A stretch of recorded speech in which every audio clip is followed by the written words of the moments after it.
कि मैं भागवत कथा कैसे सुनाऊं। और अब तो नारद जी वीणा बजाते हुए पहुंच गए जहां सुखदेव जी महाराज ध्यान अवस्था में बैठे हुए हैं। श्रीमन नारायण नारायण नारायण श्रीमन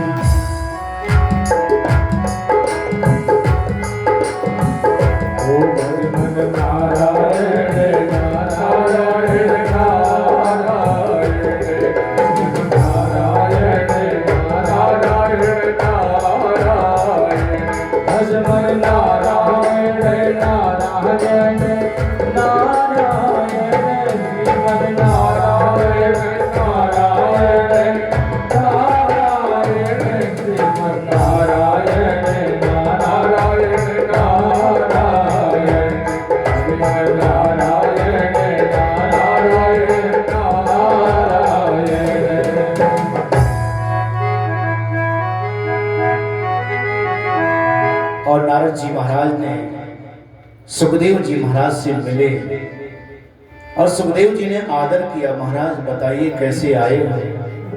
नारद जी बोले भैया बात यह है कि राजा परीक्षित को श्राप लग गया है और आज के 7वें दिन उसकी मृत्यु हो जाएगी और वो गंगा के किनारे बैठे हुए हैं। तो आपको चल के कथा सुनानी है। क्यों? क्योंकि आप ही कथा के अधिकारी हैं, आप ही सुना सकते हैं। ये बात सुनते ही सुखदेव जी ने कहा कि देखो भैया मैंने जो अपने पिता से भागवत कथा सुनी थी ना, ये किसी राजा को सुनाने के लिए नहीं, अपितु ये तो मैंने अपने आनंद के लिए भागवत कथा सुनी थी। ये बात सुनते ही नारद जी बोले कि भैया देखो अपने लिए तो भले ही सुनी होगी, लेकिन अब समाज के कल्याण के लिए कुछ काम करना चाहिए। बोले महाराज हम मुनि हैं, हमें तो ध्यान भजन करना है। हमने भागवत का अध्ययन किया, अपने अंदर मनन किया, अपने अंदर उतार लिया, अब किसी राजा को सुनाने की आवश्यकता नहीं है। ये बात सुनते नारद जी समझ गए कि सुखदेव हैं, ये जल्दी तैयार होने वाले नहीं हैं, लेकिन एक बहुत सुंदर दृष्टांत देते हैं, बहुत सुंदर तरीके से समझाते हैं। महाराज नारद जी कहते कि देखो भैया आप कथा सुनाओ चाहे मत सुनाओ, लेकिन हमारी एक कथा सुन लो कि एक जंगल है और उस जंगल में एक अंधा आदमी चला जा रहा है। अंधा आदमी जा रहा है और कुछ दूर चलते ही केवल 10 कदम आगे बढ़ेगा और एक कुआं है जिसमें पानी भरा हुआ बड़ा गहरा कुआं है और उस कुएं के किनारे एक व्यक्ति बैठा हुआ है जो देख रहा सकता है, नेत्रवान है, उसको सब कुछ दिख रहा है। और वो अंधा आदमी आ रहा है। महाराज केवल 10 कदम चलेगा और उसका पैर उस कुएं में जाएगा और उसकी मृत्यु हो जाएगी। जरा सोचो महाराज,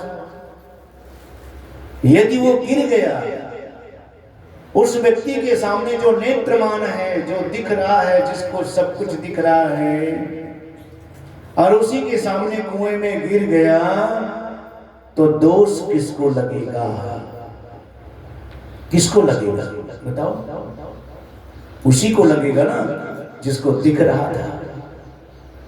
अरे वो बोल सकता था ना इतना कि भाई रास्ता बदल के चले जाओ, सामने कुआं है, केवल आप उसको रास्ता ही तो बताना है, और वो बच जाता है। बोले हाँ ये तो है। तब नारद जी कहते हैं कि महाराज इस संसार में आपके समान कोई ज्ञानी नहीं है।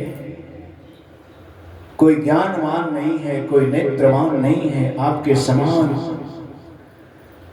और ये आज के 7वें दिन राजा परीक्षित कूप में गिर जाएंगे और उसका सबसे बड़ा दोष आपको लगेगा, क्योंकि आपके पास वो ज्ञान है, वो दिव्य ज्ञान है, श्रीमद् भागवत की कथा रूपी दिव्य ज्ञान, जिस कथा को सुना करके आप राजा परीक्षित को भवकूप से बचा सकते हो।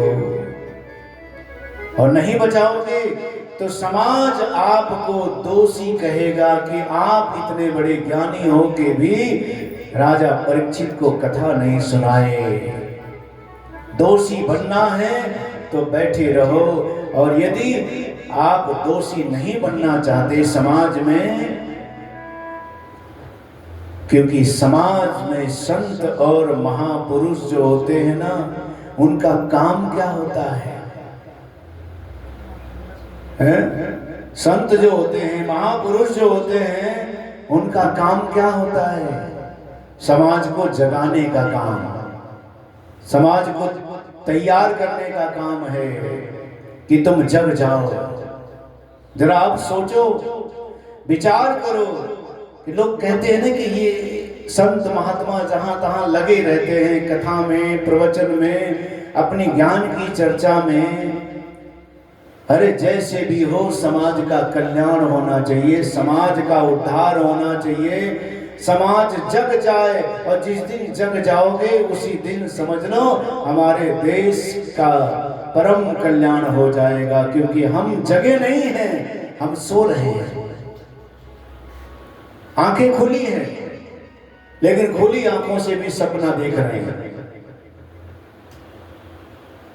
एक तो आदमी सोते सोते सपना देखता है, छोटा सपना, वो छोटा होता है, और एक अपनी आंखें खुली आंखें से संसार में ये भी करना है, वो भी करना है, ये मकान भी बनाना है, दुकान भी बनाना है, ये भी करना है, वो भी करना है, सारे जो उसकी कल्पना है, बड़ा सपना। सपना चाहे छोटा हो चाहे बड़ा हो, सपना तो सपना ही होता है। समाज में चैतन्य करने का काम करते हैं संत लोग। घर में हम कुत्ता पालते हैं कि नहीं? उसको हम जैसे भी रोटी देंगे वो खा लेगा। ध्यान देना, जैसे भी रोटी देंगे वो खा लेगा, और खा के आपकी चौकीदारी करेगा। कोई भी बाहर का आदमी ना आ जाए, कोई चोर ना आ जाए, कोई ऐसा व्यक्ति ना आ जाए, भौंकेगा। आपकी थोड़ी सी दी हुई रोटी पर आपकी चौकीदारी करता है। आपके घर में कोई अनजान आ जाए तो भौंकता है। जरा सोचो, आप एक झूठी रोटी दे देते हैं तब भी आपकी रखवाली करता है, और संत और महापुरुष को तो आप घी की शुद्ध रोटी, चुपड़ी हुई रोटी खिलाते हो, तो उनका फर्ज क्या बनता है? वो भी समाज में आपके अंदर जो बढ़ने वाले काम, क्रोध, लोभ, मद मत्सर हैं, उन चोरों को अंदर ना घुसने दें, उसके लिए ऐसा ज्ञान दें, ऐसा समाज में समाज के कल्याण का काम करें कि जिससे कि वो आप में चोर ना बढ़ जाए। जगाने का काम करे संत वो है, महापुरुष वो है। बोल श्याम सुंदर भगवान की।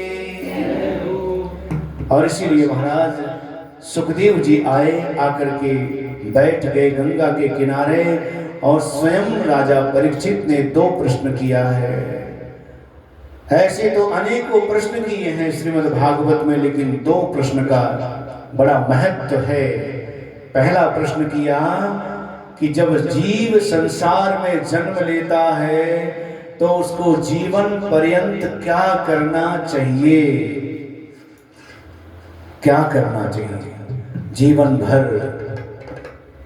और जब उसके मरने का समय आ जाए तब उसको किसका भजन, किसका पूजन और किसका यजन करना चाहिए? ये 2 ही प्रश्न किया। हो सीताराम तरस रस बरसे जैसे सावन की झड़ी, सीताराम तरस रस